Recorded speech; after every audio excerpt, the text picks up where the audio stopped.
Jérôme Sourisseau, bonjour. Vous êtes président du conseil départemental de la Charente. Nouveau président du conseil départemental. Vous avez été élu le 16 septembre dernier. Voilà, quelques mots. On vient d'ouvrir ce 94e congrès des assises de département de France. Quel est votre état d'esprit avant, post-ouverture, à quelques minutes en tout cas? Alors d'abord bonjour, un état d'esprit un peu particulier parce que je suis président, comme vous l'avez souligné, uniquement depuis quelques semaines. Je crois qu'on est dans un contexte assez compliqué au niveau national. On ne voit pas comment va être construit le budget de l'État.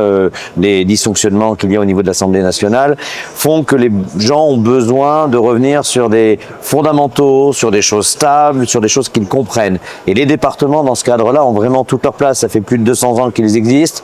Dans l'inconscient des gens, c'est une entité géographique qui parle. Les gens savent pas forcément toujours les compétences dans le détail, mais en tout cas, c'est un identifiant.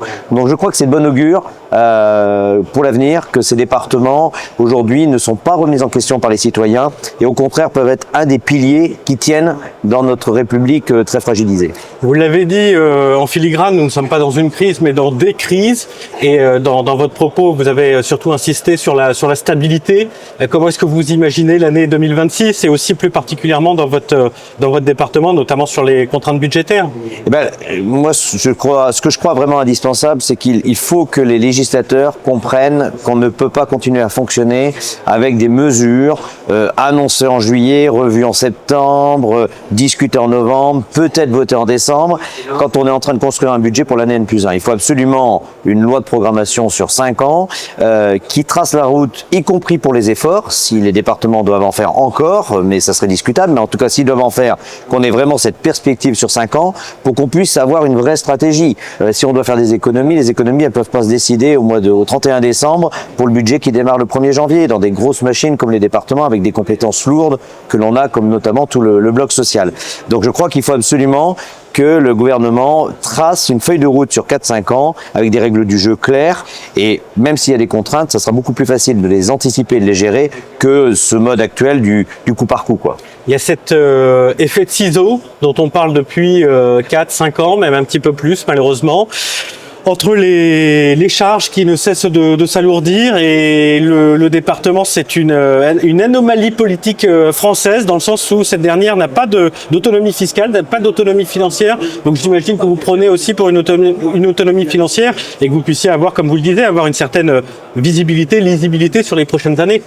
Alors, je vais peut-être dénoter un peu et je vais répondre oui et non à votre question.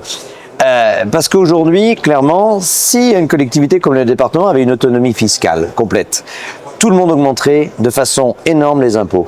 Et je crois que les citoyens n'en peuvent plus des impôts. Je crois qu'ils sont vraiment à saturation complète et au point de fragiliser notre modèle. C'est quand aujourd'hui les gens qui travaillent n'arrivent plus à s'en sortir, c'est parce que l'ensemble des charges, des prélèvements divers et variés font qu'entre le bulletin de paye au départ, payé par l'employeur, et ce qui va rester après, prélèvement d'impôts, charges sociales, tout ce qui est taxes foncières, etc., fait que le reste pour vivre devient insuffisant et les gens travaillent en souffrant. Donc je crois que dans notre modèle aujourd'hui, ça serait malheureusement un peu dangereux que de créer des nouveaux impôts. Je crois que les citoyens n'en peuvent plus.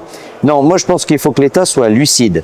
S'il n'a plus d'argent, il doit alléger les contraintes. Quand on veut aujourd'hui construire quelque chose au niveau d'un conseil départemental, d'une collectivité en général, ça vous coûte 20 à 25% plus cher qu'un citoyen qui veut construire quelque chose. On a aussi des lourdeurs, des normes, etc., qui créent des milliers d'euros par-ci, par-là, qui à la fin ça coûte cher. Donc je crois qu'il faut, alors la simplification on en parle depuis des années, mais aujourd'hui on demande à des énarques, et c'est pas péjoratif, mais on demande à des énarques de proposer des simplifications sur des mesures qu'ils ont eux-mêmes proposées. C'est intellectuellement impossible. Il faut prendre des élus de terrain, créer un comité particulier qui va alléger, simplifier, tailler dans le vif, mais vraiment tailler, en disant qu'est-ce qui est utile, pas utile, et on pourra redonner un peu d'oxygène que cette course à l'échalote où il faudrait plus d'argent pour plus de normes, et jusqu'où on voit bien, on est à la limite du système aujourd'hui. L'État central est beaucoup trop fort, il n'écoute pas assez les territoires. En tout cas, les stratégies, les logiques, les lois ne se construisent pas assez avec la force des territoires. Je crois effectivement qu'on sait bien la difficulté des élus, plus on a en face une administration lourde et grosse, plus il est difficile de se faire entendre par rapport à l'administration. Donc tous ces ministres qui passent pour 3, 4 mois, 6 mois, moi, face à une administration d'État, ils ne peuvent pas impulser quelque chose pour envoyer le message. Et aujourd'hui, l'administration d'État, il y a des gens très valeureux, mais aujourd'hui, elle se crée de l'autocomplexité qui fait qu'aujourd'hui, les territoires souffrent. Et puis, on a bien vu qu'aujourd'hui, il y a Paris, et puis il y a le reste du monde, et cet écart est aussi préjudiciable. Donc on a besoin de revoir tous ces modèles et redonner en tout cas de l'oxygène, je pense, et ça sera déjà une des clés, pas la seule, mais déjà une bonne clé de réussite. Le mot d'ordre pour 2026, de la stabilité? De la stabilité, de l'enthousiasme, parce que je pense qu'en tant qu'élu, on ne peut pas non plus, face à une population qui est en difficulté, qui s'interroge, qui est en crise, notre responsabilité, c'est aussi de faire croire à l'avenir.